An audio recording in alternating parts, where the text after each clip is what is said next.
Es el centenario de la famosa Revolución Rusa. ¿Por qué la Revolución de Octubre, como se suele decir, el Octubre Rojo, se conmemora en noviembre? Bueno, porque en el Imperio Ruso se usaba el calendario juliano y ese día era 25 de octubre, por eso se le dice la Revolución de Octubre, pero en realidad en el mundo occidental ya estaba vigente el calendario gregoriano, que es el que usamos nosotros, y era el 7 de noviembre. O sea que la Revolución Rusa de Octubre fue el 7 de noviembre. Bueno, ¿se entiende? Si no se entiende, eran del uso del calendario que estaba 15 días para atrás. Como sea, el término de revolución nos agrupa a todos los sucesos que condujeron al derrocamiento del régimen zarista y a la instauración de lo que se llamaron las Repúblicas Socialistas Federativas Soviéticas de Cuba entre febrero y octubre de 1917. Es un hecho que conmovió al mundo, como dice John Reed, y que marcó lo que Eric Hobsbawm, quizás el mejor historiador del siglo XX, decía que era el comienzo del corto siglo XX en el concepto de este hombre, que se cerró con otra serie de acontecimientos centrados en la disolución de la Unión Soviética. Dejemos esta imagen allí porque es muy interesante. Aparte la pudimos rescatar porque tenemos problemas con los correos.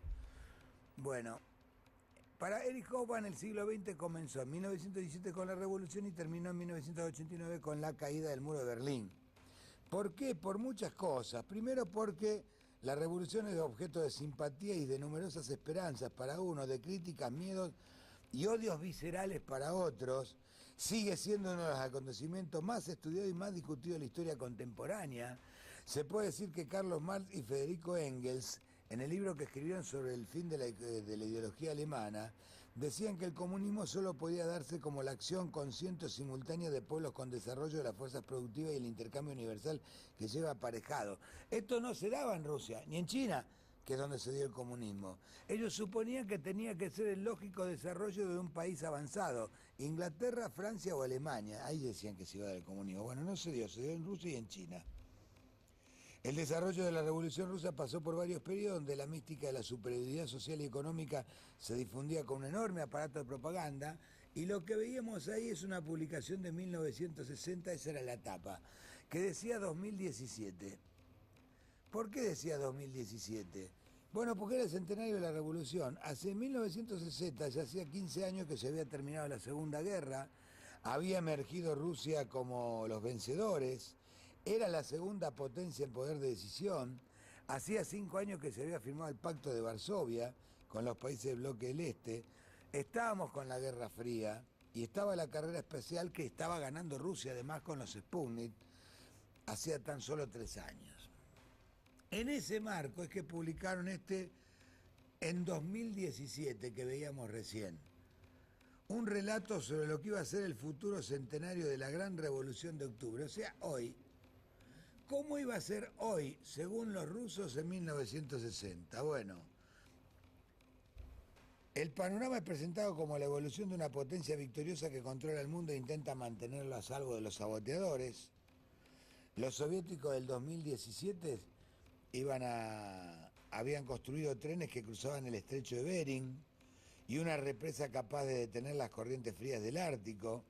Tenían cocinas, hay por ahí un dibujo de una cocina automática capaz de mezclar los ingredientes sin la participación humana. Disponían de cohetes fotónicos que viajaban a la velocidad de la luz hacia el sistema planetario Alfa Centauro. Y se veía a escolares de Moscú en una excursión a una ciudad subterránea bajo el Ártico que vive en plena primavera. Convengamos algo, por si no lo entendemos. El invierno para los rusos no es como para nosotros, ¿eh? Ellos saben lo que es un invierno. Y suele ser realmente muy inclemente. Entonces estos alumnos iban a una ciudad que vivía en eterna primavera, que era subterránea. Algo de eso hay un poco en Canadá, no sé si en Rusia. Se construían gracias a potentes moles robóticas con máquinas perforadoras de roca hechas de acero ultrarresistente al calor.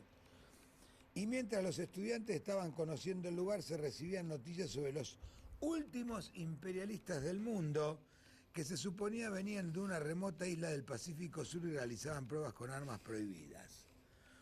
No solo destruían la isla, sino que causaban perturbaciones en la atmósfera del planeta. La explosión que provocaban estos últimos imperialistas hacían provocar tornados gigantescos que se acercaban a Moscú, pero eran detenidos por estaciones voladoras capaces de controlar el clima, y así salvaban el mundo y podían seguir preparando la celebración del gran centenario de la Revolución de Octubre. Estos eran los cohetes fotónicos que viajaban hasta Alfa Centauro. Este es el material de propaganda que se distribuía allá en la década del 60, unos 45 años después de la Revolución de Octubre, y en espera de lo que iba a ser el 2017.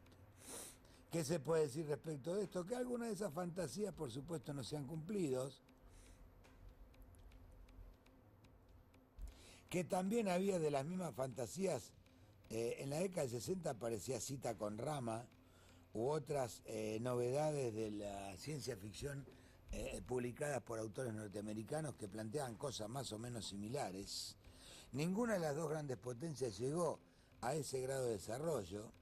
Uno podría decir, quizás si se hubieran puesto de acuerdo y no hubieran gastado los cientos de miles de millones de dólares que se gastaron en armamento y lo hubieran dedicado al bien común, hoy no tendríamos el 20% de la humanidad con hambre y estaríamos mucho mejor. Pero bueno, esto era el 2017 que se proponían presentar los rusos. Por supuesto, como colofón de esto, le pido disculpas a Marcelo Mótola porque algunas de las imágenes que estaban muy buenas se perdieron en un lío. No podemos controlar internet nosotros. Informático. No podemos controlar internet nosotros, pero estaban las imágenes de los estudiantes y las cocinas. Lo que uno puede decir es que está todo bien. Quizás los rusos hayan tenido un exceso de confianza, pero hay, digamos, salvo que lo creamos en Fukuyama, Francis Fukuyama, un intelectual que estuvo de moda sobre la fines de la década del 90 en el auge del neoliberalismo. La historia no terminó. Este 2017 no existió, pero la historia todavía sigue en pie.